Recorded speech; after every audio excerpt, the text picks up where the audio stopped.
A Treatise of Human Nature by David Hume. Book 2 of the Passions.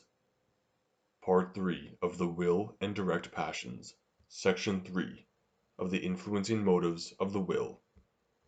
Nothing's more usual in philosophy and even in common life than to talk of the combat of passion and reason, to give the preference to reason, and to assert that men are only so far virtuous as they conform themselves to its dictates. Every rational creature, 'tis said, is obliged to regulate his actions by reason, and if any other motive or principle challenge the direction of his conduct, he ought to oppose it, till it be entirely subdued, or, at least, brought to a conformity with that superior principle. On this method of thinking the greatest part of moral philosophy, ancient and modern, seems to be founded.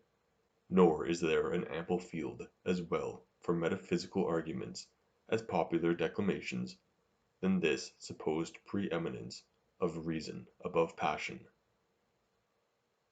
The eternity, invariableness, and divine origin of the former have been displayed to the best advantage. The blindness, unconstancy, and deceitfulness of the latter have been as strongly insisted on.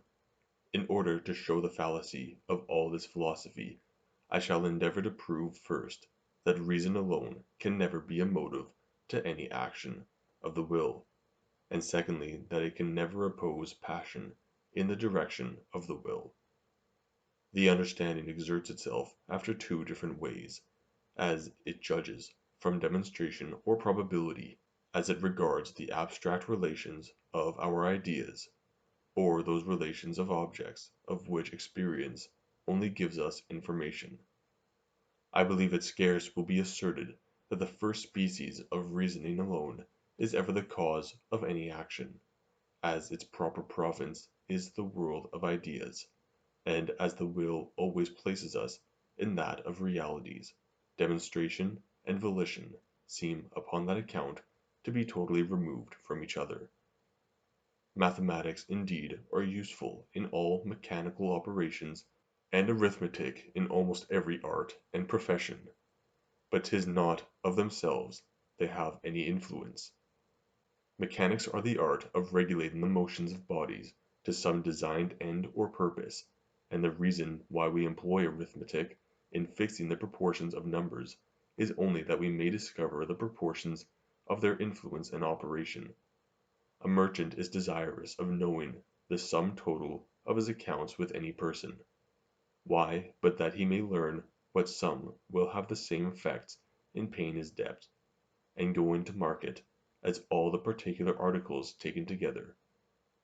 Abstract or demonstrative reasoning, therefore, never influences any of our actions, but only as it directs our judgment concerning causes and effects, which leads us to the second operation of the understanding. 'Tis obvious that when we have the prospect of pain or pleasure from any object, we feel a consequent emotion of aversion or propensity, and are carried to avoid or embrace what will give us this uneasiness or satisfaction. 'Tis also obvious that this emotion rests not here, but making us cast our view on every side, comprehends whatever objects are connected with its original one, by the relation of cause and effect. Here then reasoning takes place to discover this relation, and according as our reasoning varies, our actions receive a subsequent variation, but 'tis evident in this case that the impulse arises not from reason, but is only directed by it. 'Tis from the prospect of pain or pleasure that the aversion or propensity arises towards any object, and these emotions extend themselves to the causes and effects of that object, as they are pointed out to us by reason and experience.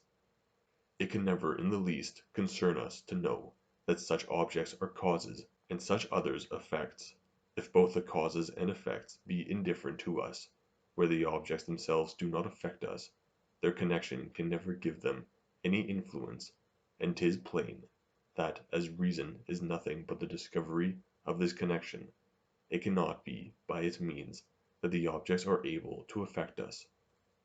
Since reason alone can never produce any action, or give rise to volition, I infer that the same faculty is as incapable of preventing volition or of disputing the preference with any passion or emotion.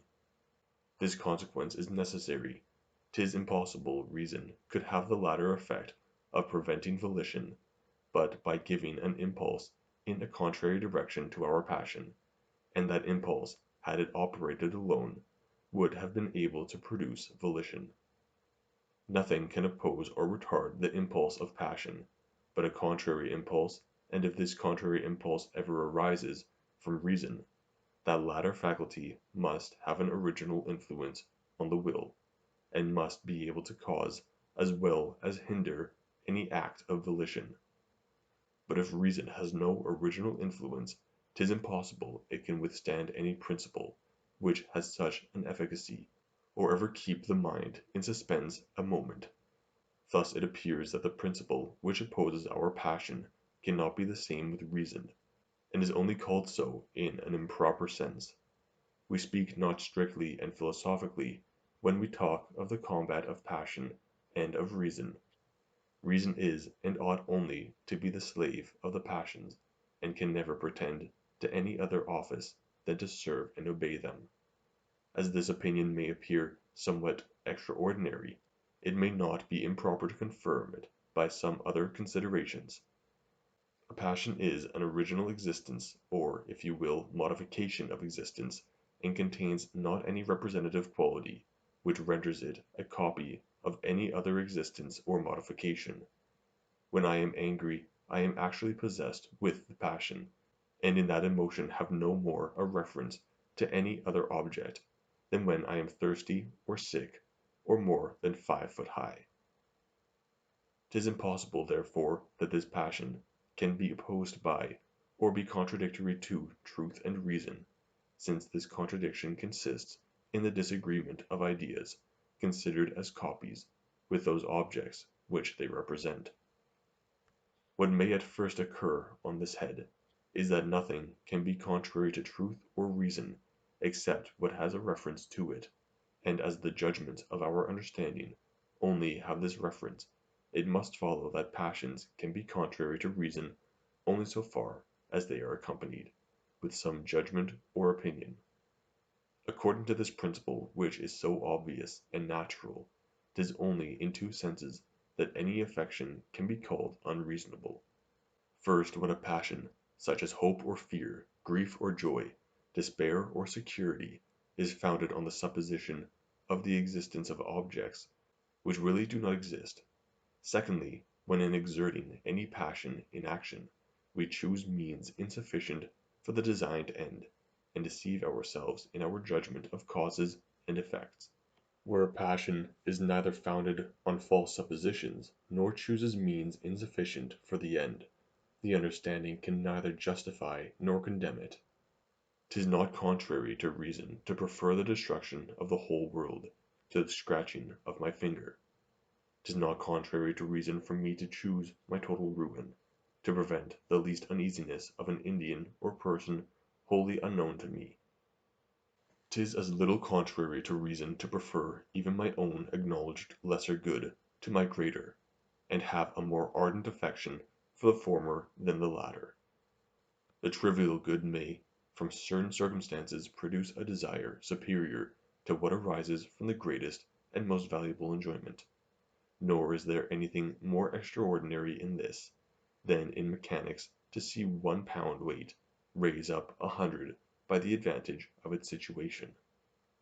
In short, a passion must be accompanied with some false judgment, in order to its being unreasonable, and even then 'tis not the passion, properly speaking, which is unreasonable, but the judgment. The consequences are evident, since a passion can never, in any sense, be called unreasonable, but when founded on a false supposition, or when it chooses means insufficient for the designed end. 'Tis impossible that reason and passion can ever oppose each other, or dispute for the government of the will and actions. The moment we perceive the falsehood of any supposition, or the insufficiency of any means, our passions yield to our reason without any opposition. I may desire any fruit as of an excellent relish, but whenever you convince me of my mistake, my longing ceases. I may will the performance of certain actions as means of obtaining any desired good, but as my willing of these actions is only secondary and founded on the supposition that they are causes of my proposed effect, as soon as I discover the falsehood of that supposition, they must become indifferent to me. 'Tis natural for one that does not examine objects with a strict philosophic eye, to imagine that those actions of the mind are entirely the same, which produce not a different sensation, and are not immediately distinguishable to the feeling and perception. Reason, for instance, exerts itself without producing any sensible emotion, and except in the more sublime disquisitions of philosophy, or in the frivolous subtleties of the schools, scarce ever conveys any pleasure or uneasiness. Hence it proceeds that every action of the mind, which operates with the same calmness and tranquillity, is confounded with reason by all those, who judge of things from the first view and appearance.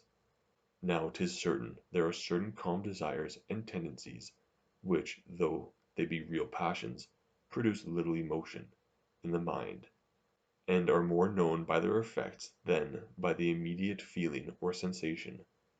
These desires are of two kinds, either certain instincts originally implanted in our natures, such as benevolence and resentment, the love of life, and kindness to children, or the general appetite to good and aversion to evil, considered merely as such. When any of these passions are calm and cause no disorder in the soul, they are very readily taken for the determinations of reason, and are supposed to proceed from the same faculty with that which judges of truth and falsehood. Their nature and principles have been supposed the same, because their sensations are not evidently different. Beside these calm passions which often determine the will, there are certain violent emotions of the same kind, which have likewise a great influence on that faculty. When I receive any injury from another I often feel a violent passion of resentment, which makes me desire his evil and punishment, independent of all considerations of pleasure and advantage to myself. When I am immediately threatened with any grievous ill, my fears, apprehensions, and aversions rise to a great height, and produce a sensible emotion. The common error of metaphysicians has lain in ascribing the direction of the will entirely to one of these principles, and supposing the other to have no influence. Men often act knowingly against their interest, for which reason the view of the greatest possible good does not always influence them. Men often counteract a violent passion in prosecution of their interests and designs. 'Tis not, therefore, the present uneasiness alone which determines them. In general, we may observe that both these principles operate on the will, and where they are contrary, that either of them prevails, according to the general character or present disposition of the person. What we call strength of mind implies the prevalence of the calm passions above the violent, though we may easily observe there is no man so constantly possessed of this virtue as never on any occasion to yield to the solicitations of passion and desire. From these variations of temper proceeds the great difficulty of deciding concerning the actions and resolutions of men, where there is any contrariety of motives and passions.